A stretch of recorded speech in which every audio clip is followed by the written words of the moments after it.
Hi guys! For today's video, kikita nyo nga na relax ang inyong lingkod. Ano ba naman ay ito yung unang araw na wala yung mga amo ko.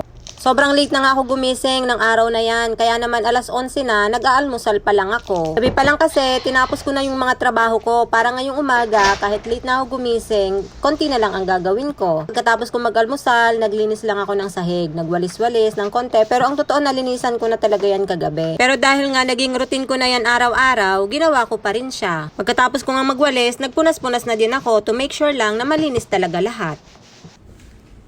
Grabe yung nilabhan ko kagabi. Ayan o. Diba? Sobrang dami. Titiklupin na naman siya. Meron pa akong isasalang doon. So, baka mamayang gabi. Meron pa nakasampay doon. Medyo hindi pa siya masyadong tuyo. Hindi kasi maganda yung panahon ngayon, no? Parang ano, makulimlim ba? Sino nakaka-relate dito na pagkatapos nating tanggalin ang mga sinampay, sa sopa talaga natin tinatambak? Inumpisahan ko na nga rin pala ang aking mga tiklupin at talaga namang medyo marami-rami yan para pagkatapos niyan, maghapon na akong umupo, wala nang problema. Siguro nagtataka kayo bakit ganyan kadami ang labahan ko ay kaunti lang naman sila dito sa bahay.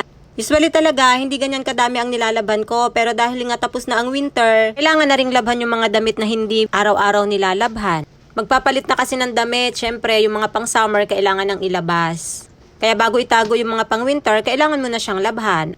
At yung mga pang-summer naman na galing sa taguan, syempre, kailangan mo na ding labhan bago siya suotin. At syempre, pagkatapos nating tiklupin, kailangan nating ilagay siya sa mga kanya-kanya nila gayan, syempre. Medyo madami-dami nga din talaga itong dapat kong ligpitin, kaya naman medyo natagalan din ako. Gusto ko kasi maayos ang paglalagay ng mga damit sa cabinets. Para naman pagbalik nila, may guguluhin uli sila. Ganyan din ba kayo? Kukuha lang ng isang damit. Kala mo, pinasabog na ang buong cabinet. Isa lang ang kukunin pero lahat nagugulo. Pagkatapos kong ayusin sa kanilang mga lagayan, kinuha ko naman itong mga damit na dapat kong plantsahin.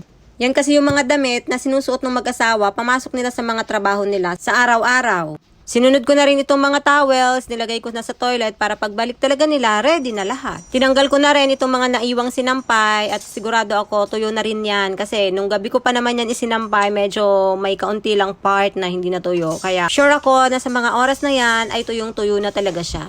At ready na ulit ang sampayan namin for the next batch. Hindi pa dyan natatapos ang trabaho ko. Naantay pa ako ng aking mga plantsahin. Kaya naman, inumpisahan ko na din siya. Dito nga ay binilisan ko na ang aking kilos at gusto ko na talagang matapos ang mga trabaho ko sa araw na yan. At talaga namang parang hindi pa ako nakaka-recover dun sa pagod nung nakaraang gabi. Kung kaya naman, seryoso muna ako sa aking ginagawa para naman matapos ako ng mabilis. Kaping-kapi na nga rin talaga ako ng mga oras na yan. Kaya naman, dito ko na muna tatapusin at ako'y magkakapi na. Bye!